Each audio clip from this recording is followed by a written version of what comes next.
Hello दोस्तों, आदित्य दी online education portal में आपका स्वागत है। दोस्तों, आज हम एनसीईआरटी सार संग्रह में जो प्रथम चैप्टर है भारतीय राज्य व्यवस्था, उसका प्रथम टॉपिक भारत का संवैधानिक विकास का अध्ययन करेंगे। यदि आप चैनल पर नए हो तो चैनल को सब्सक्राइब अवश्य कर लें, और यदि वीडियो अच्छी लगे तो आप वीडियो को लाइक, शेयर और कमेंट अवश्य करें। चलिए हम आज देखते हैं भारत का संवैधानिक विकास। रेगुलेटिंग एक्ट 1773 के द्वारा सर्वोच्च न्यायालय की स्थापना कहाँ की गई थी? कोलकाता में 1774 ईस्वी में।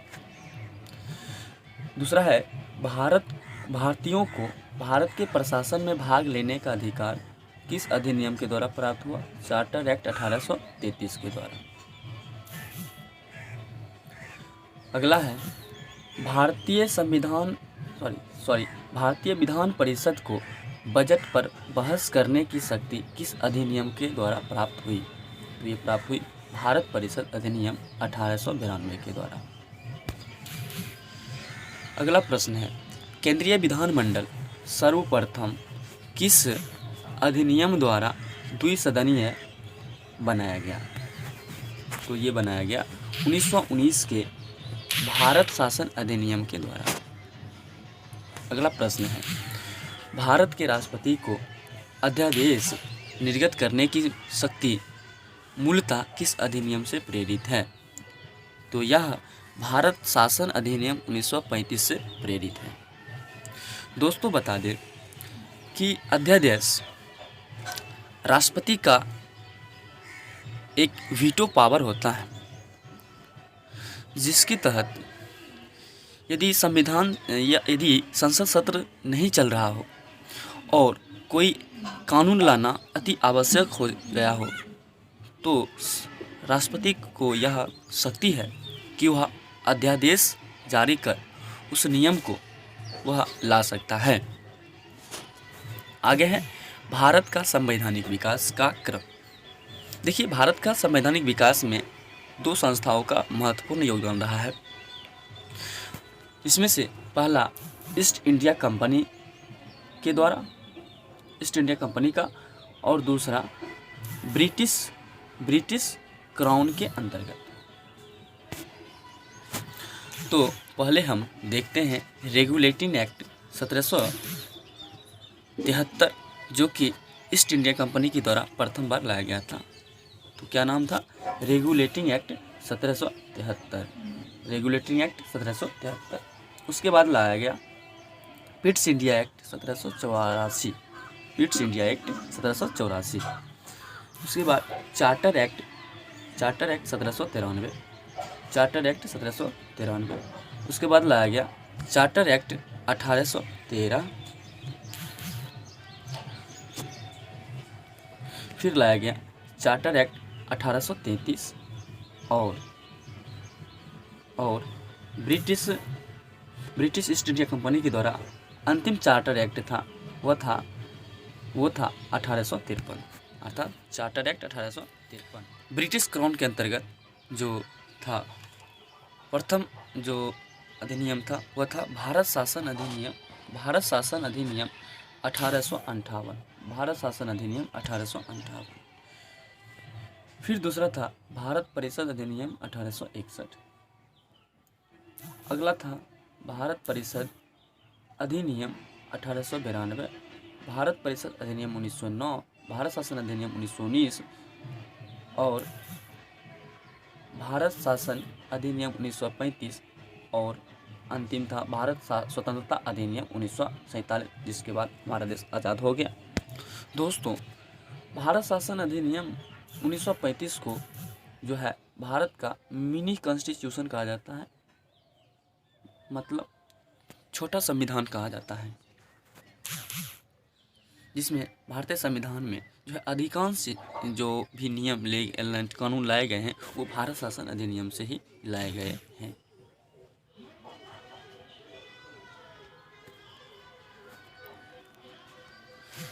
दोस्तों उसके बाद हमें पढ़ना है, उसके बाद अगला क्वेश्चन है आपको कि अखिल भारतीय संघ स्थापित करने का प्रावधान किस अधिनियम में किया गया था। तो यह किया गया था भारत शासन अधिनियम 1935 के द्वारा। बता दें कि भारत के संविधान में केंद्र और राज्यों के मध्य किया गया शक्तियों का विभाजन भारत शासन अधिनियम 1935 पर ही आधारित है। दोस्तों जैसा कि हमने पहले बताया था कि 1935 भारत शासन अधिनियम 1935 को भारत के संविधान का मिनी कॉन्स्टिट्यूशन कहा जाता है। अगला प्रश्न है कि एक निर्वाचन संविधान सभा द्वारा भारत के संविधान का निर्माण करने का प्रस्ताव किसके द्वारा किया गया था। तो यह किया गया था क्रिप्स मिशन के द्वारा। किसके द्वारा किया गया था, तो क्रिप्स मिशन के द्वारा। अगला प्रश्न है भारतीय संविधान सभा का गठन किसके अंतर्गत किया गया। तो भारतीय संविधान सभा का गठन कैबिनेट मिशन 1946 के अंतर्गत किया गया था। अगला प्रश्न है कैबिनेट मिशन द्वारा प्रस्तुत योजना के अनुसार संविधान सभा में प्रांतों से प्रतिनिधियों का निर्वाचन किस अनुपात में था। तो वो 10 लाख, अर्थात 10 लाख की जनसंख्या पर एक निर्वाचन प्रतिनिधि को चुना जाना था। अगला प्रश्न है कि भारतीय संविधान का निर्माण करने वाली संविधान सभा के सदस्यों का चुनाव किसके द्वारा किया गया था। तो किया गया था विभिन्न प्रांतों की विधान सभाओं के द्वारा। दोस्तों यह प्रारंभिक कुछ प्रश्न थे। आपको कुछ अंतरिम सरकार में जो गठन हुआ था 1946 में, उसके बारे में भी हमें सीखना है। तो पहला है अंतरिम सरकार वर्ष 1946। अंतरिम का मतलब होता है अस्थायी। जब संविधान निर्माण करना था तो तत्काल जो सरकार का गठन किया गया था वह सरकार अंतरिम सरकार कहलाई। उसके बाद जो है अस्थायी सरकार का गठन किया गया था। तो देखिए अंतरिम सरकार में जो कौन कौन सा विभाग किनको दिया गया था उसको देखते हैं। तो पहला है कि राष्ट्रमंडल संबंध एवं तथा विदेशी मामलों। ये राष्ट्रमंडल संबंध तथा विदेशी मामलों को जो हेड बनाया गया था, उनको बनाया गया था जवाहरलाल नेहरू को। इसको बनाया गया था जवाहरलाल नेहरू को। इसके बाद सरदार वल्लभ भाई पटेल को गृह, सूचना एवं प्रसारण मंत्री बनाया गया था। उसके बाद जॉन मथाई को उद्योग एवं नागरिक आपूर्ति का मंत्री बनाया गया था अंतरिम सरकार में। उसके बाद है जगजीवन राम को श्रम मंत्रालय दिया गया था, जबकि सरदार बलदेव सिंह को रक्षा मंत्रालय दिया गया था। वहीं लियाकत अली खान को वित्त विभाग और सी राजगोपालाचारी को शिक्षा एवं कला विभाग दिया गया था। दोस्तों भारत शासन अधिनियम 1919 की समीक्षा करने के लिए वर्ष 1927 में साइमन कमीशन का गठन किया गया था। साइमन कमीशन का प्रश्न है कि भारत की संविधान सभा की पहली बैठक कब बुलाई गई थी। तो भारत की संविधान सभा की पहली बैठक 9 दिसंबर 1946 को बुलाई गई थी। और अगला प्रश्न है कि भारतीय संविधान का प्रथम प्रारूप कौन तैयार किए थे। तो किए थे सर बी एन राव के द्वारा भारतीय संविधान का प्रथम प्रारूप तैयार किया गया था। अगला प्रश्न है संविधान सभा का अस्थायी अध्यक्ष। तो संविधान सभा का अस्थायी अध्यक्ष डॉक्टर राजेंद्र प्रसाद को बनाया गया था, जबकि संविधान सभा का अस्थायी अध्यक्ष डॉक्टर सच्चिदानंद सिन्हा को बनाया गया था।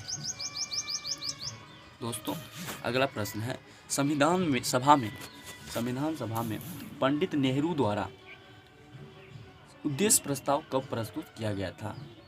तो पंडित नेहरू द्वारा उद्देश्य प्रस्ताव 13 दिसंबर 1946 को पास किया गया था, पारित प्रस्ताव प्रस्तुत किया गया था।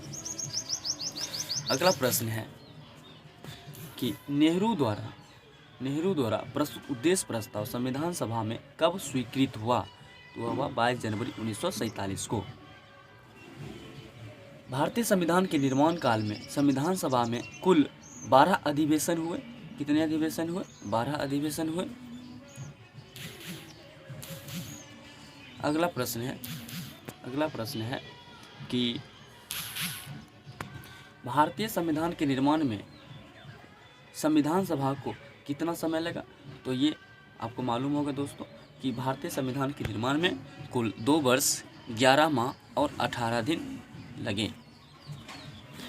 अगला प्रश्न है भारतीय संविधान सभा के संवैधानिक सलाहकार कौन थे? तो भारतीय संविधान सभा के संवैधानिक सलाहकार सर बी.एन. राव थे। अगला प्रश्न है कि भारत की संविधान सभा ने वर्तमान रूप में राष्ट्रीय ध्वज को कब अपनाया? तो वर्तमान रूप में राष्ट्रीय ध्वज को 22 जुलाई 1947 को अपनाया। अगला प्रश्न है संविधान सभा की प्रथम बैठक की अध्यक्षता डॉक्टर सच्चिदानंद सिन्हा और अस्थायी, ये जैसा कि हमने आपको बताया था दोस्तों कि संविधान सभा की प्रथम बैठक की अध्यक्षता अर्थात जिसमें अंतरिम सरकार गठन किया गया था उस समय जो है डॉक्टर सच्चिदानंद सिन्हा को अस्थायी अध्यक्ष चुना गया था, जबकि वही अस्थायी संविधान सभा की अध्यक्षता में अध्यक्ष जो है डॉक्टर राजेंद्र प्रसाद को बनाया गया था। संविधान सभा का अस्थायी अध्यक्ष डॉक्टर राजेंद्र प्रसाद और अस्थायी अध्यक्ष डॉक्टर सच्चिदानंद सिन्हा। तो दोस्तों चलिए आगे बढ़ते हैं। अगला प्रश्न है कि भारत का संविधान कब स्वीकार किया गया? तो भारत का संविधान स्वीकार किया गया 26 नवंबर 1949 को, जबकि पूर्णतः लागू किया गया 26 जनवरी 1950 को। दोस्तों अगला प्रश्न है संविधान सभा से रिलेटेड कुछ महत्वपूर्ण बिंदु, चलिए उसको देखते हैं। संविधान सभा कॉन्स्टिट्यूएंट असेंबली 9 दिसंबर 1946 को संविधान सभा की प्रथम बैठक हुई। याद होना चाहिए 9 दिसंबर 1946 को संविधान सभा की प्रथम बैठक हुई, जिसमें सच्चिदानंद सिन्हा को अस्थायी अध्यक्ष तथा 11 दिसंबर 1946 को डॉक्टर राजेंद्र प्रसाद को अस्थायी अध्यक्ष चुना गया। 2 दिन के बाद जो है अस्थायी अध्यक्ष चुना गया। किनको चुना गया? तो डॉक्टर राजेंद्र प्रसाद को। संविधान निर्माण का प्रारंभ 13 दिसंबर 1946 को पंडित जवाहरलाल नेहरू द्वारा प्रस्तुत उद्देश्य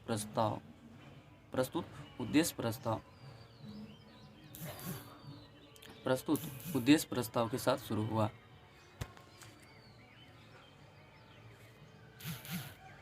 13 दिसंबर 1946 को पंडित जवाहरलाल नेहरू द्वारा प्रस्तुत उद्देश्य प्रस्ताव से हुआ, जिसे 22 जनवरी 1947 को 22 को सर्वसम्मति से स्वीकार किया गया, अर्थात सभी लोगों ने उनको स्वीकार किया। और 26 नवंबर 1949 को भारतीय संविधान अंगीकृत किया गया, जबकि 26 जनवरी 1950 को इसे पूर्णतः लागू किया गया और हमारा देश गणतंत्र स्थापित हो गया। दोस्तों अगला प्रश्न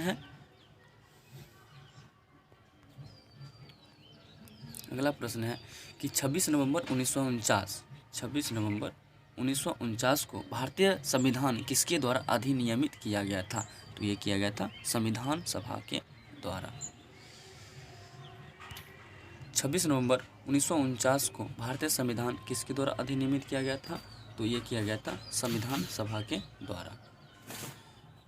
अगला प्रश्न है कि जनगण मन को भारत के राष्ट्रगान के रूप में कब अपनाया गया? ये अपनाया गया 24 जनवरी 1950 को। अगला प्रश्न है कि भारत सरकार के द्वारा अशोक स्तंभ को राष्ट्रीय चिन्ह के रूप में कब अंगीकृत किया गया? तो किया गया था 26 जनवरी 1950 को। दोस्तों अगला प्रश्न है कि संविधान सभा की सलाहकार समिति के अध्यक्ष किन्हें बनाया गया था? ये बनाया गया था लौह पुरुष सरदार वल्लभ भाई पटेल की। आपको मालूम होगा कि गुजरात के अहमदाबाद में सरदार सरोवर बांध पर इनकी जो है सबसे लंबी प्रतिमा बनाई गई है, जो कि विश्व में सबसे लंबी प्रतिमा है। अगला प्रश्न है कि संविधान सभा की झंडा समिति के अध्यक्ष कौन थे? तो संविधान सभा की झंडा समिति के अध्यक्ष डॉक्टर राजेंद्र प्रसाद थे। अब हम कुछ समितियां एवं उनके अध्यक्ष को देखेंगे जो ये अस्थायी बनाया गया था, अंतरिम सरकार के बाद बनाया गया था। तो देखते हैं। प्रथम है संघ शक्ति समिति। संघ शक्ति समिति के अध्यक्ष जो थे पंडित जवाहरलाल नेहरू थे। इनको जो है संघ शक्ति समिति का अध्यक्ष बनाया गया। दूसरा प्रश्न है कि संघीय संविधान समिति के अध्यक्ष कौन थे? ये भी पंडित जवाहरलाल नेहरू थे। तीसरा, प्रांतीय संविधान समिति के अध्यक्ष कौन थे? तो ये सरदार वल्लभ भाई पटेल थे। प्रारूप समिति के अध्यक्ष डॉक्टर भीमराव अंबेडकर थे। जबकि मौलिक अधिकारों एवं अल्पसंख्यक संबंधी परामर्श समिति का अध्यक्ष भी यही थे, जवाहरलाल नेहरू ही थे, सरदार वल्लभ भाई पटेल थे। प्रक्रिया नियम समिति के अध्यक्ष डॉक्टर राजेंद्र प्रसाद थे। राज्यों के लिए समिति जो का गठन का जो करने का जो अध्यक्ष हुए थे पंडित जवाहरलाल नेहरू थे। अगला प्रश्न है संचालन समिति के अध्यक्ष डॉक्टर राजेंद्र प्रसाद थे। अगला प्रश्न है कि संविधान सभा के कार्यों से संबंधित समिति के अध्यक्ष कौन थे? तो ये जीवी मावलंकर थे, अर्थात इनका पूरा नाम गणेश वासुदेव मावलंकर था। अगला प्रश्न है कि डॉक्टर भीमराव अंबेडकर की अध्यक्षता में संविधान सभा की प्रारूप समिति में 6 अन्य सदस्य कौन कौन थे? तो ये थे एन गोपालस्वामी अयंगर। दोस्तों इसको याद रखें, ये एग्जाम की दृष्टि से बहुत ही महत्वपूर्ण है। एन गोपालस्वामी अयंगर, डॉक्टर के एम मुंशी, BM मित्रा। परंतु BM मित्रा कुछ दिन के बाद जो है इनके स्थान पर जो है कौन आ गए थे? इनके स्थान पर आ गए थे माधव राव। कौन आ गए थे? एन माधव राव आ गए थे। उसके बाद एक और थे अल्लादी कृष्ण स्वामी अय्यर, सैयद मोहम्मद सादुल्ला तथा एक थे DP खेतान। परंतु इनके भी स्थान पर बाद में TT कृष्णमाचारी आ गए। अगला प्रश्न है कि संविधान सभा ने डॉक्टर भीमराव अंबेडकर की अध्यक्षता में प्रारूप समिति का गठन किया था। तो कब किया गया था प्रारूप समिति, यानी कि ड्राफ्टिंग कमेटी का अध्यक्ष जो है कब किया गया था? 29 अगस्त 1947 को संविधान सभा ने डॉक्टर भीमराव अंबेडकर की अध्यक्षता में प्रारूप समिति का गठन कब किया गया? तो 29 अगस्त 1947 को।